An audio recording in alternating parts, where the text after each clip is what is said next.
தேர்தல் அறக்கட்டளை வாயிலாக தற்பொழுது 2024-25 ஆண்டில் பாஜகவுக்கு கிடைத்தது 3012 கோடி ரூபாய், காங்கிரசுக்கு 299 கோடியும் மற்றும் இதர கட்சிகளுக்கு 400 கோடியும் என தகவலானது வெளியாகிருக்கிறது.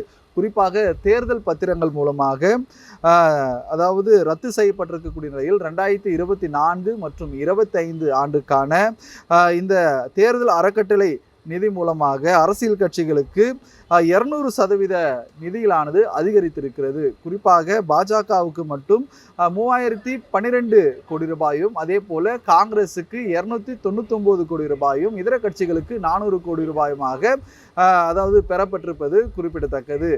ஏனென்றால் ஏற்கனவே கடந்த ஆண்டு பிப்ரவரி மாதம் பார்த்தோமானால் இந்த தேர்தல் பத்திரமானது ரத்து செய்ய உச்சநீதிமன்றம் தேர்தல் அதாவது அரசியல் சாசனத்திற்கு எதிரானவென அது ரத்து செய்யப்பட்டது. இதைத் தொடர்ந்து அந்த நிதிகளானது தேர்தல் அறக்கட்டளை என்ற பெயரில் தற்போது பெறப்பட்டு வரக்கூடிய நிலையில் தற்போது 200% அதாவது அளவுக்கு தற்போது தேர்தல் அறக்கட்டளை நிதி உயர்ந்திருப்பதாக தகவல் வெளியாகிருப்பது குறிப்பிடத்தக்கது.